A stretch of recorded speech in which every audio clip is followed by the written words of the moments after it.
Welcome to CTV news. Khammam జిల్లా పర్యటనకు వచ్చిన బీఆర్ఎస్ వర్కింగ్ ప్రెసిడెంట్ కేటీఆర్ గారి సందేశం విందాం.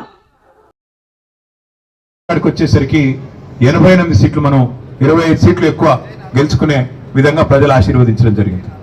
అయితే 2023 కాడికి వచ్చేసరికి మరి కొంత ప్రజలకు కూడా ఒక సామెత ఉంటుంది కదా తెలుగులో, కొత్త ఒక వింత పాత ఒక రోత అని. అట్లే 10 ఏళ్ళు మనల్ని చూసి కొద్దిగా బోరు కొట్టినట్టుంది. అట్లే అవతల వైపు నుంచి కూడా హామీలు ఏవైతే గుప్పించారో 1, 2 కాదు, రైతులకి నోటికొచ్చినట్టు రాహుల్ గాంధీ గారిని పిలిచి వరంగల్కి పిలిచి రైతు డిక్లరేషన్ పేరిట 2 లక్షల రుణమాఫీ అని, 10,000 కేసీఆర్ గారు ఇస్తే మేము 15,000 ఇస్తామని, 2 పంటలకే కేసీఆర్ రైతు బంధు ఇస్తున్నాడు మేము 3 పంటలకి ఇస్తామని, అట్లాగే బోనస్ ఇస్తామని బోగస్ మాటలు, అట్లాగే మీకు అన్నింటికి అన్ని పంటలకు మద్దతు ధర దాని మీద నుంచి 500 రూపాయలు బోనస్ అని బోగస్ మాటలు చెప్పి రైతులను మోసం చేసినారు.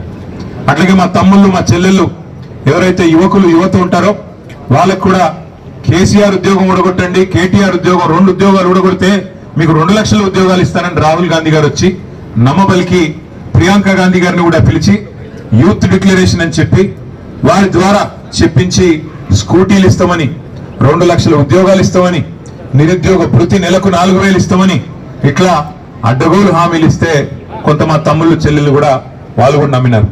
అట్లాగే మా ఆడబిడ్డలు కేసీఆర్ 1,00,000 రూపాయలు ఇస్తున్నాడు కళ్యాణ్ లక్ష్మి, మేము తులం బంగారం ఇస్తాం, కేసీఆర్ గారు ఇచ్చే కళ్యాణ్ లక్ష్మి పెళ్ళైన 2 నెలలకు వస్తుంది, నువ్వు లగ్న పత్రిక పెట్టుకోగానే నీకు ఇస్తా, తులం బంగారం మీ ఇంటికే పంపిస్తా, సోనియమ్మ చెప్పింది ప్రియాంకమ్మ చెప్పింది అని చెప్పి ఉదరగొట్టే ఉపన్యాసాలు ఇస్తే వాళ్ళు కూడా పాపం ఫ్రీ బస్ అంటే, తులం బంగారం అంటే, నెలకు 2,500 అంటే ఈ భారీ ఈస్ట్ మన్ కలర్ లో చూపెట్టిన సినిమా చూసి వాళ్ళు కూడా మోసపోయారు. అట్లాగే ఈ రాష్ట్రంలోని పెద్ద మనుషులు, పెద్ద వయసులో ఉండే వృద్ధులు వాళ్ళకు కూడా సినిమా చూపెట్టారు. కేసీఆర్ ఇంట్లో ఒకరికే ఇస్తున్నాడు, ముసలవ్వకో ముసలయ్యకో ఇస్తున్నాడు, మాకు అవకాశం తెలవదు. 2 లక్షల టన్నుల ఎరువులు ఇవాళ కొరత రాష్ట్రంలో ఉన్నమాట వాస్తవం. మేము మీకు మాటిస్తా ఉన్నాం, రేపు రాబోయే రోజుల్లో రాబోయే ఆగస్టు లేదా సెప్టెంబర్ మాసంలోనే స్థానిక సంస్థల ఎన్నికలు జరుగుతా ఉన్నాయని చెప్పి మరి వార్తలు వస్తా ఉన్నాయి.